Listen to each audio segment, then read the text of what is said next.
बिस्मिल्लाहिर्रहमानिर्रहीम। अस्सलाम वालेकुम नादरीन, आप यूट्यूब चैनल देख रहे हैं। मैं इमरान खान हूँ। सबसे पहले नादरीन, वज़ीर आला सुहेल अफरीदी लाहौर का दौरा कर रहे हैं।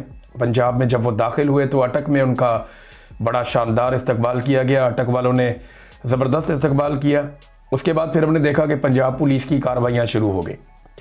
बहुत सारी जगहों पर देहातों से जहाँ जहाँ से लोग निकल कर आ रहे थे मोटरवे की जानिब, उन्हें मोटरवे पर आने से रोका जा रहा था। पुलिस ने जगह जगह पे नाके लगाए हुए थे। हत्ता कि सरगोदा से हुकूमत के अपने बंदे नदीम अफजल चंद साहब ने ये रिपोर्ट भी कर दिया। उन्होंने बता दिया कि जनाब यहाँ पे तो बाकायदा लोगों को परेशान किया जा रहा है। जो शादी ब्याह पे लोग जा रहे हैं वो नहीं जा पा रहे, जो लोगों के अपने काम है वो भी नहीं कर पा रहे। सिर्फ मोटरवे से एक सियासी शख्सियत ने गुजरना है और उसके लिए इतना बंदोबस्त लगाया गया है। तो पूरी पंजाब पुलिस को इसी काम पर लगाया गया और ये काम अभी नहीं, पिछले 2-3 दिन से चल रहा है। जब से इन्हें अब मालूम हुआ है कि सुहेल अफरीदी ने आना है और लाहौर का दौरा करना है, तब से छापे मारे जा रहे हैं घरों में। 80 साल 85 साल के बुजुर्ग भी गिरफ्तार किए गए। यास्मीन राशिद साहबा के हलके से एक बुजुर्ग को गिरफ्तार किया गया। ये एक सियासी वर्कर है, उनके वालिद, इनकी उम्र 85 साल है। मैं देखकर हैरान हो गया कि इस लेवल पे ये निज़ाम पहुंच गया। मियां असलम इकबाल, उनके भाइयों को गिरफ्तार कर लिया गया और लगातार गिरफ्तारियां की जा रही हैं। बहुत सारे कारकुन गिरफ्तार हो गए, बहुत सारी चादर और चार दीवारी का तकद्दुस पामाल किया गया। यहां पे अभी कुछ अर्सा पहले आपको याद होगा बिलावल भी आया था।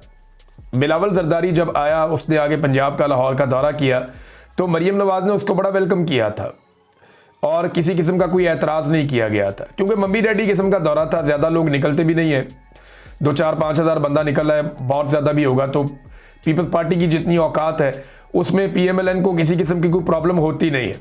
फिर पीएमएलएन खुद भी बंदे नहीं निकाल पा रही, वो बेचारे बड़ी मुश्किलों से हुकूमती वसाइल इस्तेमाल करके सरकारी मुलाजमीन को बिठा कर भी एक मजमा इकट्ठा नहीं कर पाते। अभी गुजरावाला में कुछ अर्सा पहले आपने उनकी हालत देखी थी। तो पीटीआई का हुकूमत पूरी कोशिश कर रही है कि वो मनाजिर ना बने जो इमरान खान साहब जब लाहौर की सड़कों पर निकलते थे या वहाँ से गुजरते थे तो जो मनाजिर बन जाते थे।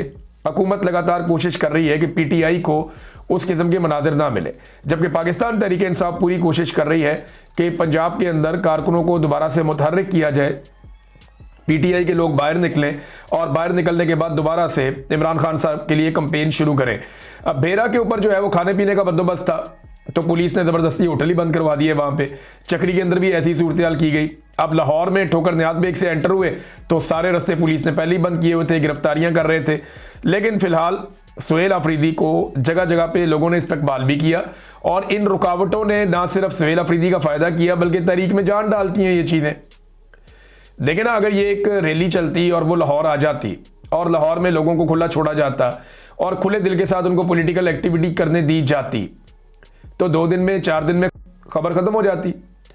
लेकिन जिस तरीके से रोक टोक की जा रही है, जिस तरीके से पुलिस को और ताकत को इस्तेमाल किया जा रहा है, छापे मारे जा रहे हैं, इस सारे अमल को कामयाब बनाया जा रहा है। सियासतदान जब अपोजिशन में होता है ना तो वो ये चाहता है कि हुकूमत उसके साथ ज्यादती करे, उससे उसकी तहरीक में ताकत आती है और ये हुकूमत ऐसा करने में माहिर है। इन्होंने यही कर करके पाकिस्तान तहरीक इंसाफ को पाकिस्तान की मकबूल तरीन सियासी जमात बना दिया है और ये हरकतें पाकिस्तान तहरीक इंसाफ को मजीद मजबूत करेंगी। बहरहाल मोटरवे पे आने वाली सड़कें भी बंद थी, बाकी जगह भी बंद थी, लेकिन इसके बावजूद ठीक ठाक सुहेल अफरीदी का इस्तकबाल चल रहा है। इन्होंने बहुत सारी जगहों पे जाना है।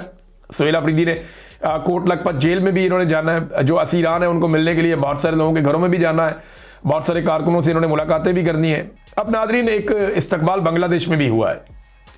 बांग्लादेश में जो इस्तकबाल हुआ वो तारिक रहमान साहब का इस्तकबाल है और ये 17 साल के बाद एक ऐसे सियासी रहनुमा हैं जो 17 साल के बाद वापस बांग्लादेश की सरजमीन पर आए।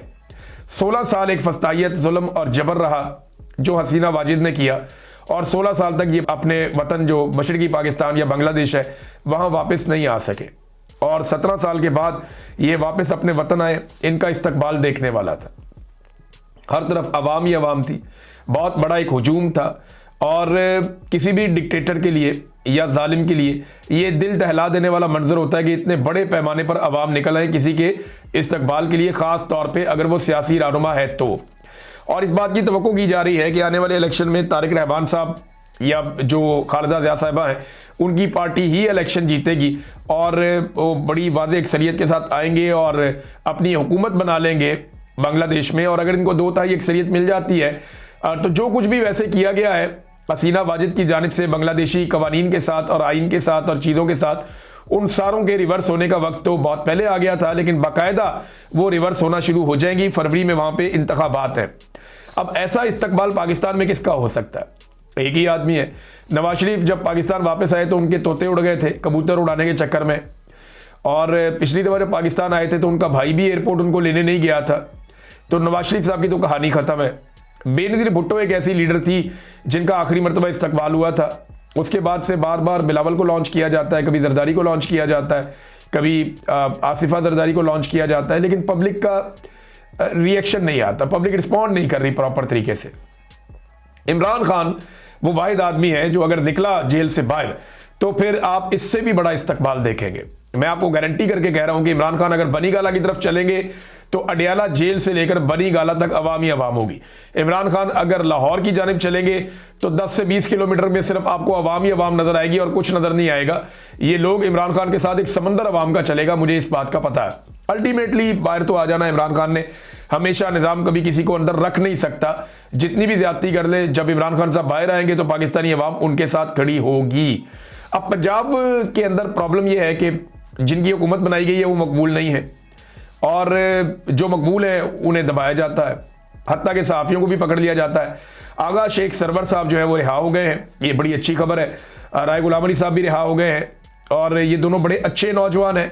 आगा शेख सरवर साहब ने बहुत कम वक्त में बहुत अच्छा काम किया है, और वो आवाज़ सुनाई जिसे पाकिस्तान का मीडिया नहीं सुना पा रहा। पाकिस्तान के लोगों से वो बातचीत की जो पाकिस्तान का मीडिया नहीं कर पा रहा, और वो सोशल मीडिया के जरिए अवाम तक ये मालूमात पहुंचाते रहे।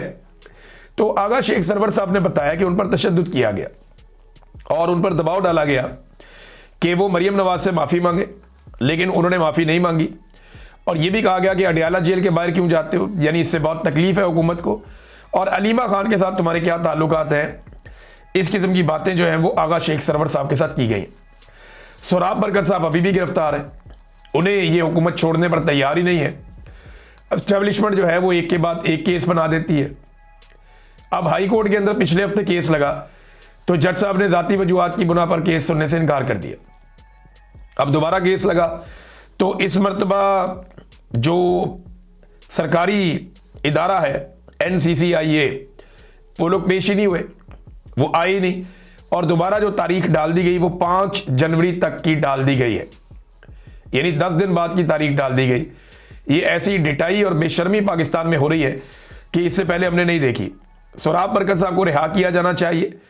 कश्मीरियों ने आवाज़ उठाई है, पाकिस्तानियों ने आवाज़ उठाई है, ओवरसीज़ पाकिस्तानियों ने आवाज़ उठाई है, लेकिन इसके बावजूद उन्हें लगातार जेल के अंदर रखा गया है, अलग अलग मुकदमात बनाए गए हैं, और सहाफ़ती बरादरी भी जिस तरह आवाज़ उठानी चाहिए उस तरह आवाज़ उठाने में अब तक नाकाम है। तक के लिए इतना ही, अपना ख्याल रखिएगा, अपने चैनल का भी। अल्लाह हाफ़िज़।